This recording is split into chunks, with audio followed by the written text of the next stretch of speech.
Good morning, good afternoon, good evening, good whatever time of day it is. Thank you for tuning in to Conversations with Dr. Don. Now, for your first-time viewers, Conversations with Dr. Don is an ongoing series of one-hour standalone talk shows where I interview interesting people like most of you out there about who they are as unique, one-of-a-kind individuals and about whatever it is we have decided to talk about. This evening, my guest is Tom Sincic. An unleashed progressive. I was going to say unabashedly progressive, but unleashed progressive. Well, yeah. And how are you feeling right now? Feeling great. Ready to have a conversation with you. Are you nervous? Not at all. How come? I am. Well, Put me at ease. I'll give you a hug. There we go. I'm a nurse, so I remember now, yeah. Interesting character for so many reasons. He is a member of the Alliance for Democracy. It's a national organization, and the Portland chapter. It's chaired by David Doak, and that's where I met my friend here. And he's got so much to say about him. I'm going to let him tell you in his own words in the first half of the show. As you do the bio segment, as you know, the first half of the show, we talk about who my guest is, who Tom is, and where he came from, and all that kind of stuff. And the second half of the show, or thereabouts, will be about his career and whatever else we want to talk about. I've got a list of cheat questions here that I'm going to be asking you, plus a few more if we have time to probe your brain. And I was telling somebody before the show started about how I met you and a few things I know about you. And one thing that impressed me was how smart you are and how quick you are and what you've been doing all these years now. You're a unique, progressive kind of a guy. So let's get started now with the first part of the show. All right. So pretty straightforward. I got a couple of trick questions to ask you. Can I ask you one now or what? I'm used to taking tests, so go for it. Trick questions. If I were to ask your best friend, be your best friend right now and pretend that you're talking about Tom. Who is Tom? What would your best friend say? Tom is what? What I can say about Tom is he gets way too far ahead of everybody else. Okay. And I didn't say it in the right voice. It's my spouse. So? She's clearly my best friend. Yeah. So he gets too far ahead of himself, huh? Yeah. Or others, depending on how the viewpoint is. Can you say something about that? What does that mean? Well, my brain operates pretty quickly. That's what I was saying to my friend before the show started.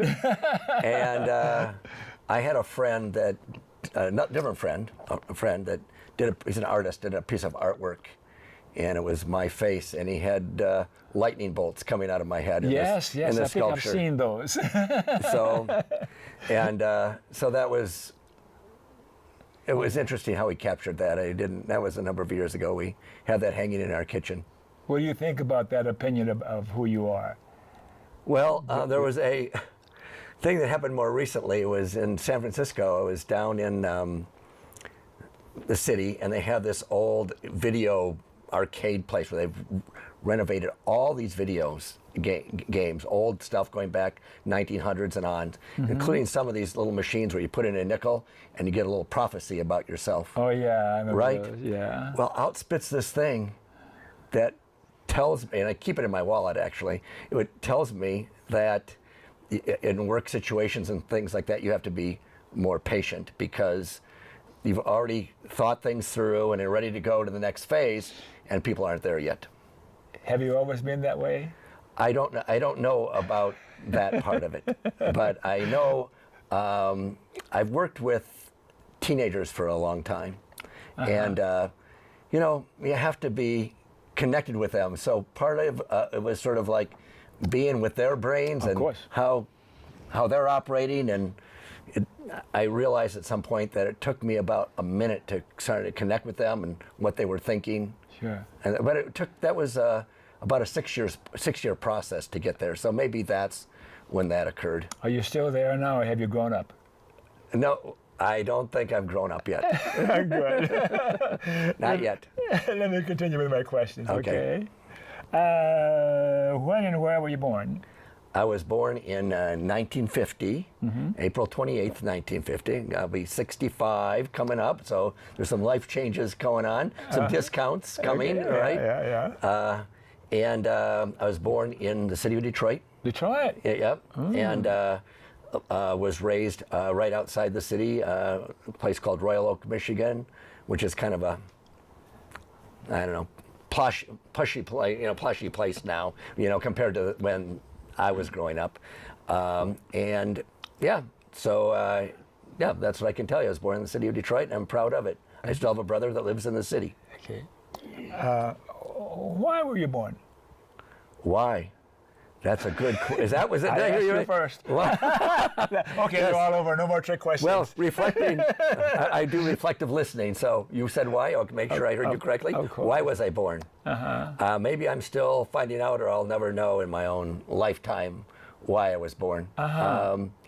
There's some, Any guess? but I think I was born, at least in a small way right now, to do the work that I've done in school health centers over the years since 1990 to current. I'm mostly working less now, but that I felt very good about that and the connections I made all those years in working with young people in school health centers. Are you a do-gooder, a tree hugger, or one of those people? I could be called that. The other part. Don't tell me what else you've been called. The other part of the sculpture was my friend put a pair of hands on the sculpture. So helping hands, kind of a thing. I didn't know I was going to be saying that today, but yeah, that's. You never know what I'm going to lay on you. I don't know, but it That'll be connects. good. Yes. Yeah. And I enjoy that. So maybe it's self-serving to a degree. Yeah. Yeah, that sounds good. I knew there was some other reason I liked Yes. you. Any significance in your racial or national or cultural heritage that's worth mentioning for the viewers? You were born in Detroit. I was born in Detroit. I think, I had this website, put everything out there. My grandparents were all immigrants from Croatia. Well, they probably didn't come from Croatia. There was probably no Croatia at the time. It was probably Austria-Hungary, or maybe owned by Italy, but would be defined as Croatia today. And my mother didn't speak English till she went to school, and I think that's significant. My grandfather on my dad's side, my grandfather on my dad's side was a traveler, and there's a sort of a family folklore thing of him going with Teddy Roosevelt to be his cook in South Africa at some point. We know that Teddy Roosevelt took a trip at that time. We haven't been able to verify that. And I think maybe I could have had more cultural connection. I think my parents wanted me to marry a good Croatian girl, or they try to connect me to the music and the language when I was young, but I was already Americanized, and sort of like the wonderful world of Disney was coming on TV, and I had to be watching that instead. And it was coming in color too. Yeah, of course. Yes. Any religious preference for you nowadays? No, I was talking, interesting enough, I was kind of reflecting on, with a young guy from Saudi Arabia that lived in our house for over a year. And he was describing how he was, and since he came to the United States, and I was connecting to him to being more of a humanist, I think, would be but I think that would be maybe whatever a humanist is, maybe that's what I am, but no preferences. I was raised, I think I understand, I was raised in the Catholic Church, but my mother at one point told me in her older age, what do you need to go to church for? And she was a regular church goer all these years, and then she realized, well, maybe that religion wasn't really at the church site. So I knew there was something else wrong with you. I'm a recovering Catholic myself. Well, I was lucky enough never have to recover from it. I didn't have the. You didn't get that. I didn't get that piece of And maybe that was where I sort of began to recognize my part of my own inner independence from authority, I guess. Was that part of what your learning was as a child that has you the way you are today with the helping hands and being so active with your brain and being a progressive? I guess I could maybe describe a couple of things connected to that, Sure. which would be, one, I think, yes, I was always do something good for people. My mother was very involved with doing that, and my dad was always, as an employer, he was, just quick history, my dad Sure. grew up as a child laborer, basically, and but had the advantage of new laws in the 20s that began to give him benefits. He worked for Ford Motor Company and Chrysler in the city of Detroit, and got benefits. Eventually, he got his own shop, and it was a different heyday then in terms of that. And eventually, had a bunch of employees and treated everybody. I couldn't tell the difference from across all the employees and my father and the way we lived. Everybody lived about at the same level, and everybody was willing to help each other. You could see that. And maybe I got a piece of that then. Now, as far as the progressive thing, I think that just developed over time as I observed the world. Yes. And with that fine mind of yours, you saw things in the world that has you the way you are. And talk a little about your formal education, if you will. Okay, well, I was in Royal Oak. I went to school, Catholic grade school, not very far from my home. It was a very famous church. It's a historic site. It's called Shrine of the Little Flower. It was the interesting, first, we'll call a radio priest in the 30s. He was a person that spoke out again. He was the pastor of this thing, and the founder was able to. He actually spoke out against Roosevelt and the New Deal at that time, broadcast. He was eventually censored by the church for his speaking out. But his name was Father Conklin. Gosh, do I know Father Conklin. Yeah, Tom Hartman, spoke about him. Well, you're a little bit older than me, so maybe you would know of and listen to him. I know of Conklin. Yes. Well, that right-wing Catholic priest. How can that be? It was right down this, right there.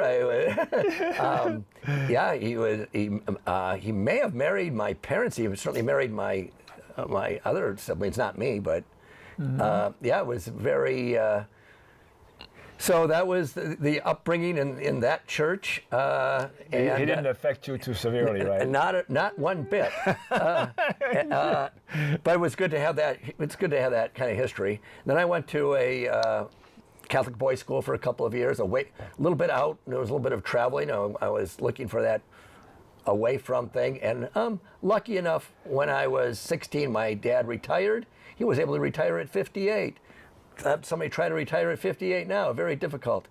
And moved us into rural life in central Michigan, where I went to a very small rural school, graduated with 68 kids in the class of 68. So from the city to the country, and it was a great, not formal education. I didn't get much formal education in this rural school, but I got a great additional learning. And I eventually changed my life path.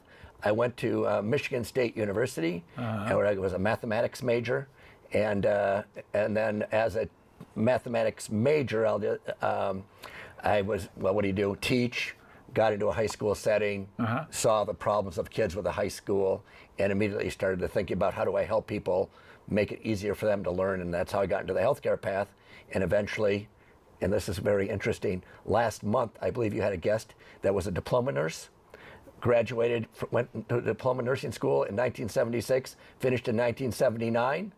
I'm a diploma nurse, started nursing school in 1976, finished in 1979, went to Madison General Hospital School of Nursing. Oh my gosh. And I think that was just, isn't that coincidental? That is really coincidental. I used that as a pathway to go to Yale University, where I got my master's and became a family nurse practitioner. Why did you choose family nurse practitioner? Well, it was coincidental to a degree. I was looking for a pathway to make it better for kids to learn. I started to think about, well, what are the barriers to learning? And I thought about, I was looking at high school classes, right? Drug use, family problems, asthma, illness, all kinds of things, right? And I said, well, who's addressing those things, and how soon do you have to address those things? And I began to realize, well, you need to address them way back when kids are little, with nutrition and good upbringing and proper, family support And access to health care. Okay. So that's a favorite of yours. Access to health care. Even nowadays. Right. And so I came across had moved to Madison, Wisconsin. I came across a little bulletin board that talked about family nurse practitioners. This is when there weren't many nurse practitioners around. And I saw this pathway to doing that. So it was sort of just came my way. And I figured out how to do it and went for it. What is a family that name you have? What is Family nurse practitioner. Family nurse practitioner. Yes. I'm kind of foggy today. Yes. What do you do in your work? Well, my background has been I worked in a clinic in rural East Tennessee. Did everything from prenatal care all the way to a regular primary care clinic, right, where people would come in with their health issues or call in with their health issues, or I would go to their home and talk to them about their health issues in a rural setting, right, home visits. But everything from prenatal care all the way to people that were over 100 years of age. Just across, the same as a regular doctor. A regular clinical work. And then I went from there, I worked for a tribe for 3 years in Michigan. Oh my gosh. Saginaw Chippewa tribe, and what a great experience that was. Same kind of process though, right? People in the clinic, go to their homes. Also work with, for me, it was very important to work in community. So work on committees to how to organize community better to deliver health care. And then I came to Portland with the goal of working in a school health center, kind of go back to why I wanted to do this thing. Sure. And I found that I needed to work in the jail for a little while, for 3 years, All over because the place. there wasn't an opening in the school health centers at that time, and I just waited for the school health centers to open it. And the work in the school health clinics has been, what you would expect of a school population. Yeah. People, things that asthma, sore throats, physicals, child checks, skin rashes, and then of course the family difficulties, nutrition problems, mental health problems, depression, the ADHD thing. I have issues around that label, but the whole thing of helping kids succeed in school and working at the barriers around health that keep them from learning. What was the population that you served for the most part? Was Most it part middle class, working class, poor, or what? Oh, no, in Portland, I've worked at Roosevelt School Clinic. I started out at Grant High School, worked at Roosevelt High School, and went back to Grant. So it was mostly high school age and I finished up in the last year working in a clinic, a teen health center in East County in Gresham. So high schoolers and all the stuff that comes with being a teenager, all the regular medical problems, injuries, eye problems, but then you became to get into a lot of more mental health issues, depression, suicidality, eating disorders, sadness, grief, loss. Wow, you across the whole spectrum. Right. Are you still working? Not very much, I say. I fill in for people that are taking time off now. You still enjoy the work? I do enjoy the work when I get there. I really like connecting. And I've been doing a lot more with the younger people now, more elementary age, because that's just where the fill-in has been needed. And I like that a lot more families coming in as a part of that process. That sounds so rewarding. It has been. Yeah. It has been. It's been very good. And you have a partner, a boyfriend, girlfriend, or mate, or whatever. I mentioned Sally, my spouse. I know. You know Sally. I know Sally. Okay, yeah. So we're coming on 40 years. 40 years. Right. Will you look in the camera and tell Sally what you think of her? Sally, you are the best, and I tell you every day what I think of you many, many times over again. And I won't say it here on camera. You're bad. How about children? 2 adult children. Both live in the Bay Area. which is kind of, I think about that in a way. I'm going to tell a brief story about when I was living in East Tennessee, Cock County, right next to the North Carolina border. We lived, the clinic was up in the hills, the Appalachian Hills, and I saw some issues around physical punishment for kids in school. Yeah. And I wrote an editorial for the local paper regarding that because I was seeing injuries. And there was a reply editorial that said I should move. And the place, they picked one place in the country I should move to, and of course it was San Francisco, right? I should go to San Francisco, right? All the lefties are. All the lefties are right in that year. That was, and that was very, so in fact, both of my kids now live in the Bay Area is kind of interesting. One is a speech therapist working in kind of an impoverished area, and my son actually made a decision later to become a nurse practitioner, and he works out of San Francisco General Hospital, but he does high-tech stuff. It's called interventional radiology, so that's way more medicine than I'm interested in.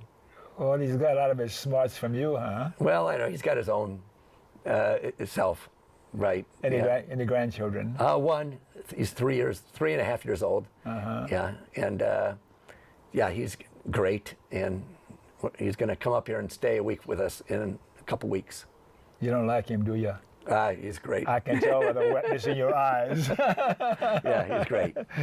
Yeah. What's your political persuasion? Would you comment about that? Are you left, right, center, or you Tea Party, or what?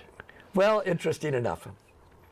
This is I don't know if this is the topics at hand, but I got this label now from the Oregonian called the Unleashed Progressive, right? That's why we chose that title for the show. And that's how I got it. I actually ran in the Democratic primary for a state representative. How I became a Democrat, well, you know, there's some stuff on paper that looks pretty good as far as being the Democratic Party, and I wanted to find out how the Democratic Party was working, and I'd done some campaigning for our state representatives in my district, right along in Oregon. Yeah. Since I've been here, I've always been somebody that's been out there supporting the person. And when this thing came up a year and a half ago now, it's not quite a year and a half, where there was an opening, I wasn't sure who was going to be my state representative, so I gave it a go. So is the Democratic Party my political persuasion? Well, you know, if you want to have more conversation about that, we can. We get a couple more hours. Yeah, we can talk about that. I am a precinct committee person for the Democratic Party, which means you go to these Multnomah County Democratic meetings and I've heard a little about that. Seems pretty interesting. Well, I would say here on camera, they need to be a lot more interesting, a lot more values-based, and less candidate-based, right? Values-based. Values-based, right? What is it that we care about as values, and that's the stuff we should be discussing, not necessarily first line about whether we should be getting this person elected or that person elected, not the buddy-buddy system. Well, is there really a significant difference between the Republicans and the Democratic parties? I go by individuals, okay? I'll give the big picture first, right? The big picture is, if you look at the trend of the last, we'll say 40 years or thereabouts, yeah, right? The economy, the wealth gap has gotten bigger and bigger and bigger, and it's coming, right? And if you use that as a sort of a main, and the climate has gotten worse and worse and worse, and there's been different levels of leadership. So in those two big picture areas, you'd wonder if party difference just made a difference in how fast things were going to get worse, or on the other hand, we've seen some progress clearly on the some social aspects of things, right? We have blossoming marriage equality. We now have marijuana legalization. We have, so there are some things that may never have progressed if it had only been Republicans all of this time. So Yeah. in the social aspects of things, yeah, I think there's some differences. There's some really bad people on that Republican side. Nowadays. But there was a Jake Javits years ago in New York. There was a genuine liberal Republican Right. Yes. group for a while, but they're Yeah. gone for a while. They're now. gone. Yeah. Yeah. Memberships in political, social, or civic organizations. You care to mention a few of those you belong to? Well, most of my support has been going, mostly our support, it's a teamwork at home, Yeah. Around environmental organizations. I've been connected to a soccer club called Northeast United Soccer Club, which gets kids involved with soccer. I coach soccer. It's been a lot of my time. In recent, I was on the board there for a while. Let's see, other civic or social. I don't go out and hang out with friends. I more spend my time getting involved with activities, going to meetings, connected, you mentioned earlier, to the Alliance for Democracy. Yeah. And I'm connected to another group called the Healthcare for All Oregon, yeah. and locally a group called the Portland Healthcare Action Group. So that's the basis of how I like to spend my time. Oh, we are connected to the urban beekeepers, Portland Urban Beekeepers. The last few years we've had bees, and it's a nice organization that, which is also environmentally connected. Do you have bees? We do have bees. Oh, weird. Yeah, and they're great, and they survived the winter, and we're looking forward to taking the benefit of all the work they've done. Do you have brothers and sisters? I do. I have 5 brothers and sisters. I mentioned that one lives in the city of Detroit. I have 3 other siblings still living in Michigan, and a sister that lives in Omaha. And we're still connected as family. And it's, so that's it. I got 3 brothers and 2 sisters. Okay. Last question. Can you think of any persons from the past or alive today that you particularly admire or look up to? Any names come to mind? Well, there are a couple that come to my mind. Some I met in person, and I mentioned this in my political campaign. That kind of came up as no longer living, but Granny D, who I met in Portland. Oh, really? Yeah, and so when I saw all the energy and saw that she walked at 90 across the country from coast to coast just to get read the Declaration of Independence in the Capitol and to get arrested for reading that document, and she lived to be 100. And she never gave up the work she was trying to do on behalf of making a difference. So in the big political picture, Making a difference in the big political picture. and that was she was a big inspiration to me. Okay. I mean, this is in later years. Not, I could go back earlier, but that's when she sits with me quite a bit. And I got inspired by a lot of stories from teenagers too that told me about the things that they've worked through in their lives, and so that's been really good. Okay. So let's take a break, Mr. Director, and go back and talk about other stuff. The mics are going to be off in a minute for about 2 minutes. Wait.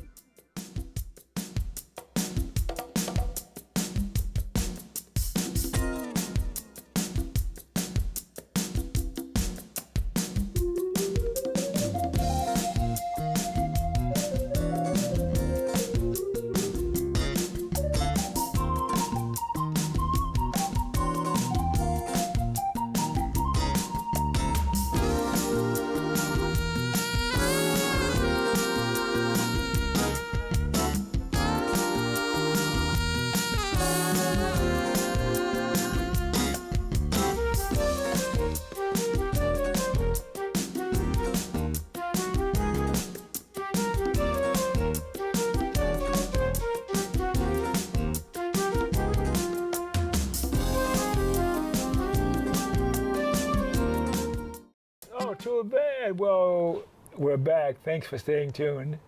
And for you viewers who missed the opening of the show, you're watching Conversations with Dr. Don. This is a 1 hour standalone talk show where I interview guests about what's going on and whatever they want to talk about. So we're going to continue on with the Unleashed Progressive, Tom Sincic, and we're going to talk about some other stuff here. What's important to talk about right now? Oh, to me, you take the lead. To me, it's the climate. Okay. The climate is what well, as humans, we depend on the climate, but the earth depends on the animals depend on the climate.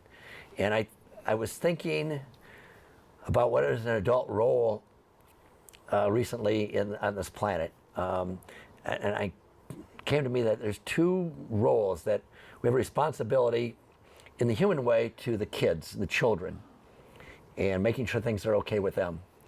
And in a bigger picture way, for the earth itself. This is what adults should be doing, taking care of the earth and taking care of kids. Even if you don't have kids, we should all be responsible. And we're not doing that now. Right. In both ways, we're not doing a very good job. You mean generally Americans or humans around the world? Yeah, humans are not a very good model around the world when you look at the big picture.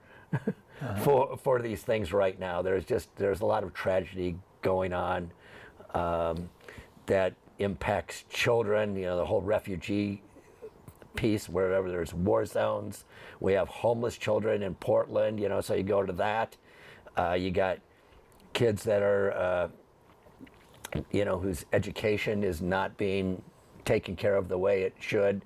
We don't have a guarantee of health care in this country, so in one sense I like to talk about that piece as the close to home piece. But although we know that around the world that children are suffering from malnutrition, lack of health care, war, and it's not good. Why is that? The why question. Well, we've had global corporate control for a long time, and an opportunity. I'll go with this one, sure. Which is, it's kind of been 500 years or so since I'll call it the European invaders sort of went across the planet. So I want to talk about that recent part of history. Sure. There are certainly invasions from one country to another long before the Europeans started to spread out and be invaders around the globe. But that has become the dominant force of the time, and there's a basic thing, the root of all evil, and money is the root of all evil. It's sort of an old saying that you kind of get brought up with, right? Greed, we now talk about corporate greed.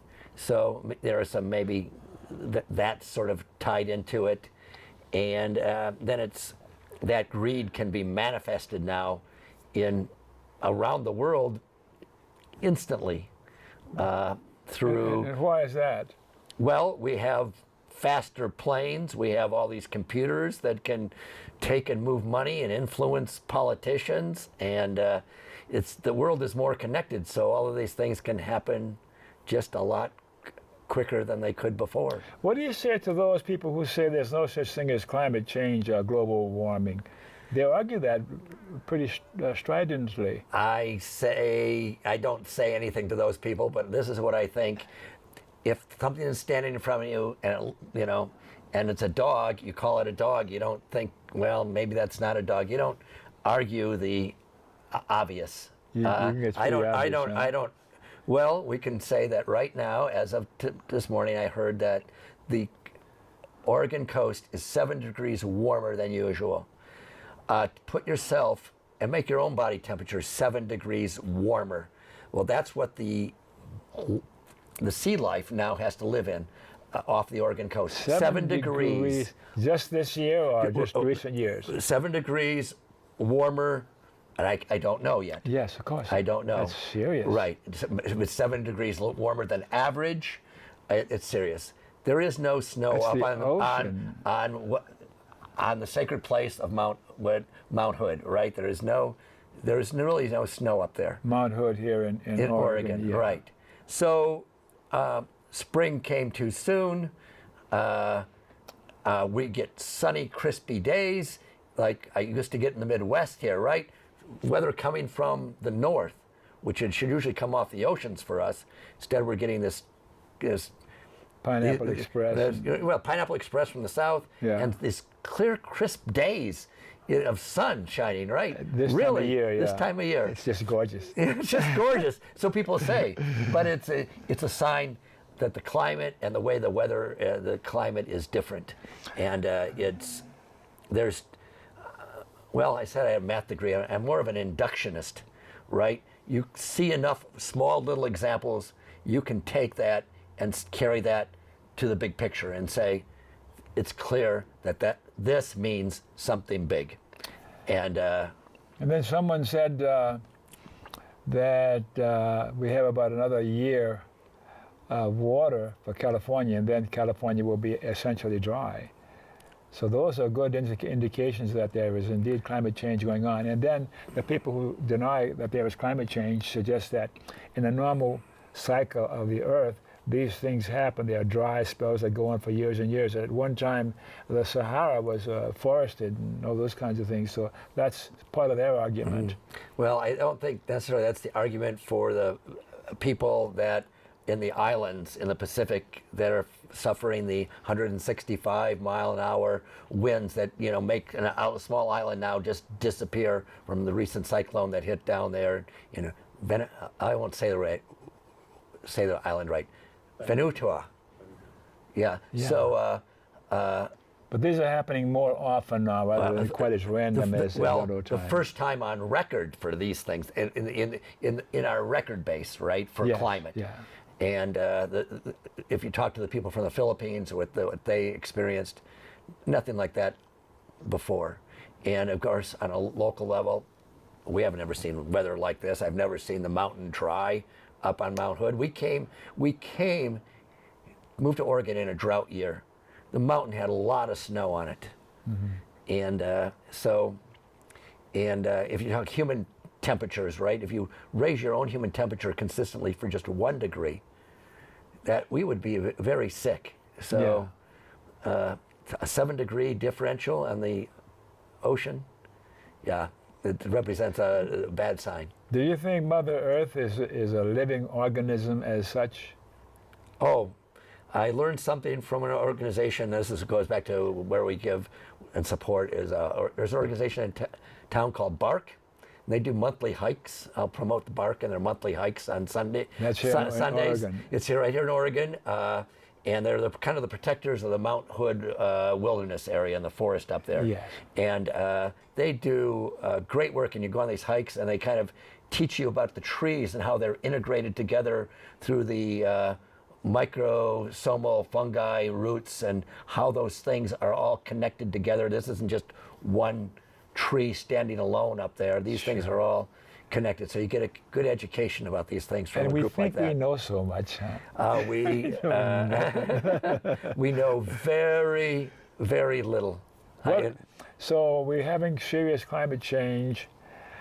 What can we do about what's going on and climate change and global warming? What can humans do? What can Americans do? We have to take a deep breath and realize we have to live differently. And it's certainly not there yet ourselves, but it goes back to, first of all, people being greedy and wanting things. Consumerism is a big problem.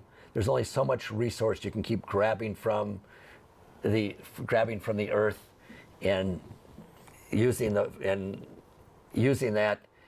And it's always, it's been very intensified over the last 150 years. And there's just no way that you can just keep using everything up, and we just can't live at that pace.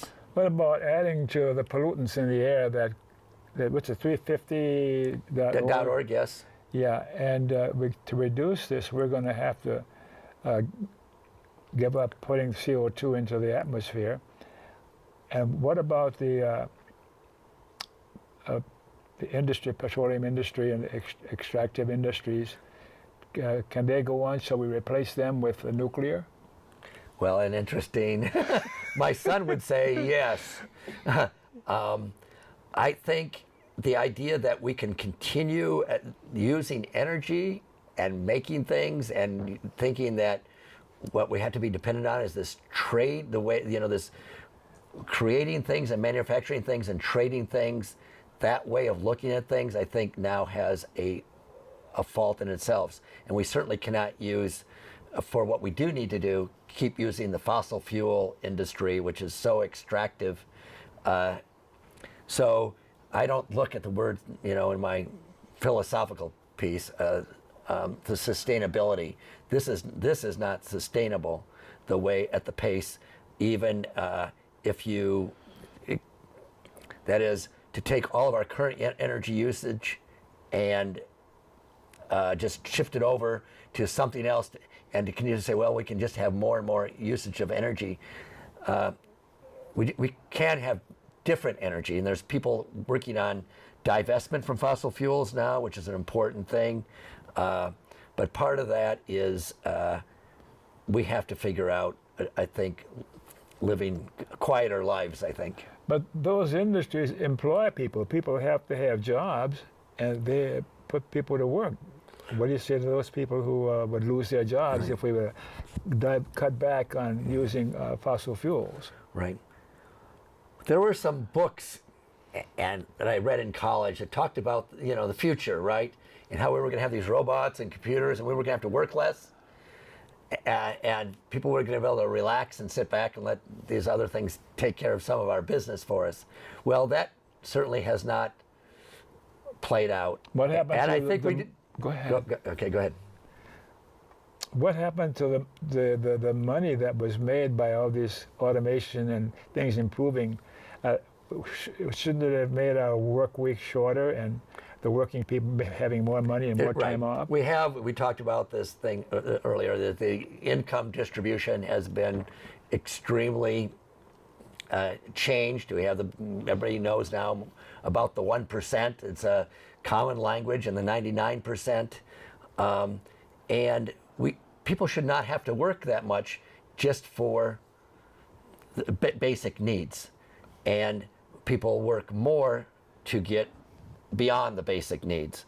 And nor should people work hard so other people can have far beyond what their basic needs are.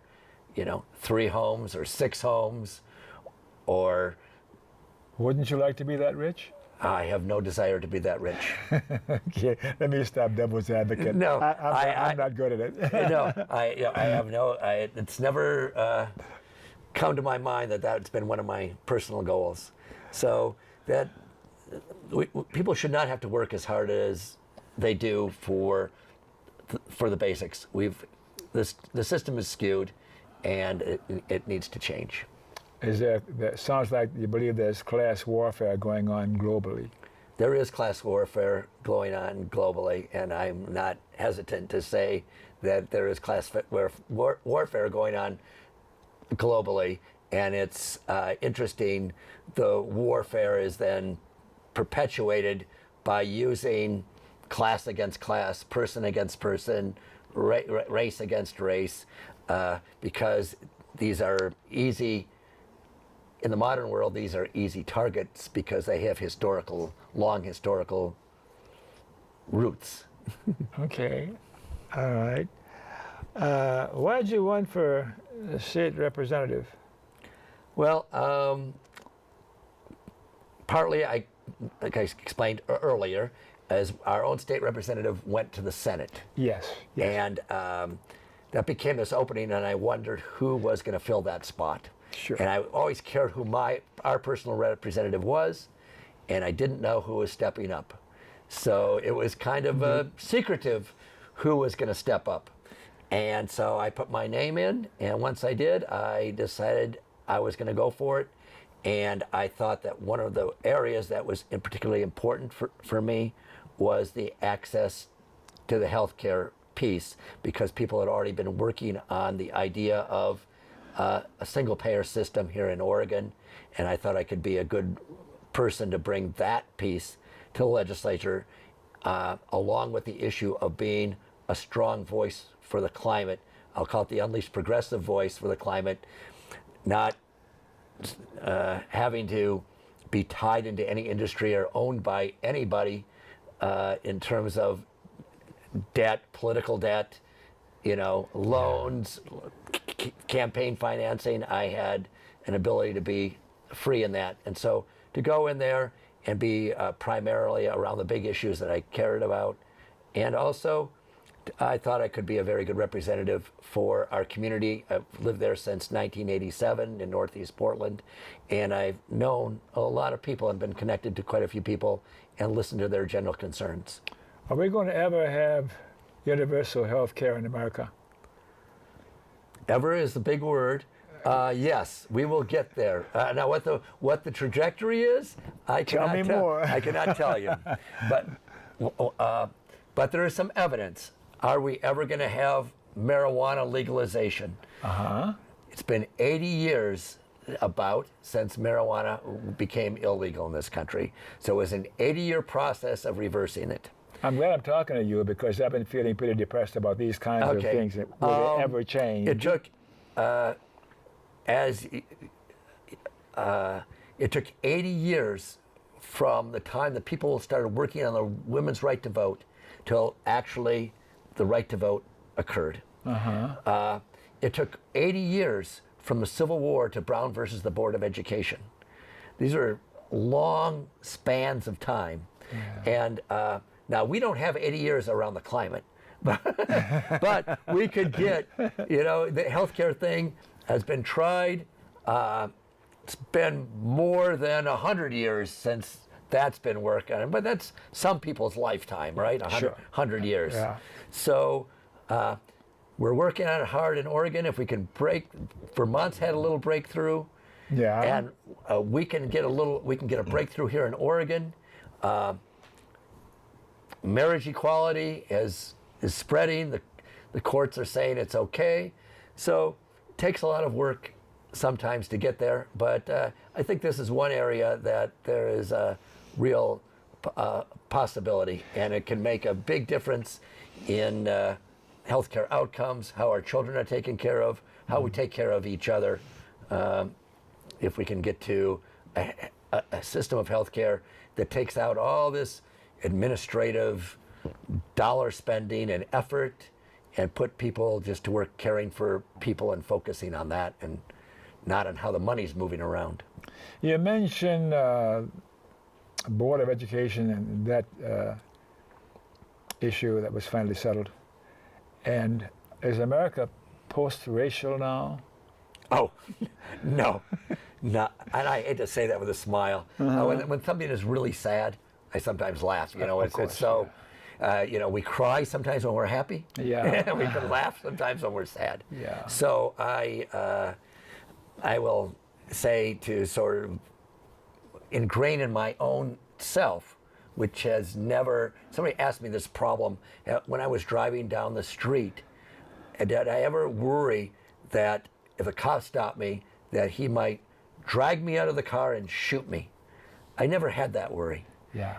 That is a real worry for some people, and I've heard our local representative, Lou Frederick, talk about his experiences as a state representative, how he can, in himself, always can feel threatened. And I work with a woman who was raised in, African-American woman who was raised in Baker, and when she goes back over there, she always has that little piece of getting pulled over. Baker, California? Baker, Oregon. Baker, Oregon, yes. Baker, Oregon. And interesting, I'll give a little shout out to issues around that. Her father just had he was the first, I think, engineering student, black engineering student to graduate from Oregon State University. He was a homeless as a student. Basically, they would not let him live in the dormitory at Oregon State at that time. He found other ways of getting by. But aren't things better since then? Well, he just had a dormitory named after him at Oregon State. So things are changing. Last October. Things are changing, but we're certainly not post-racial. Just look at what happened at Oklahoma State with those at the fraternity there, where they were making all those comments, I guess, on the bus. Yeah.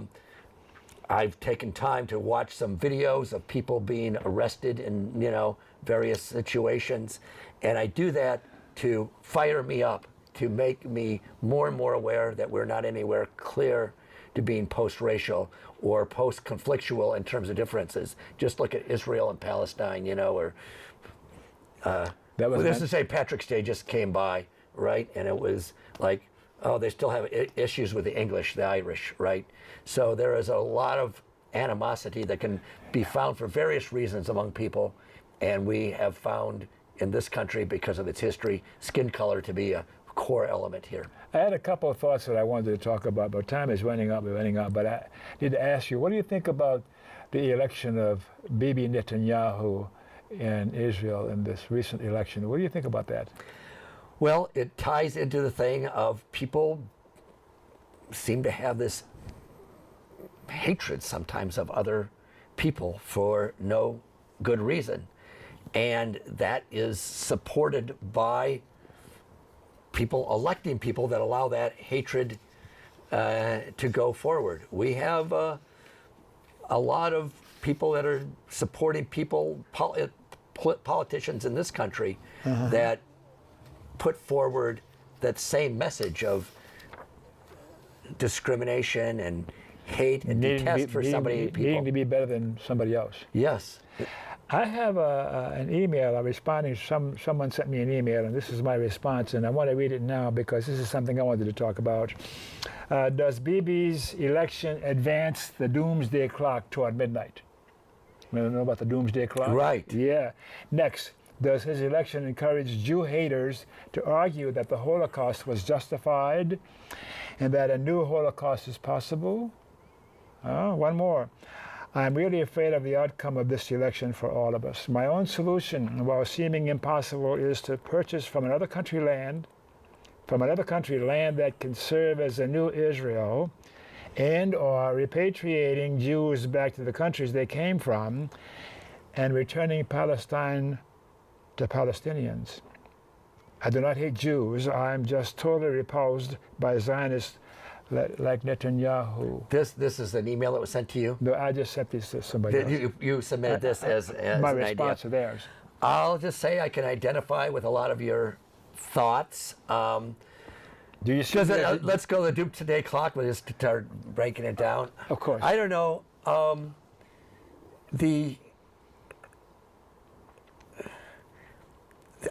I'll go to the Iranians. Like, who would defend against who, and where the battle lines were drawn?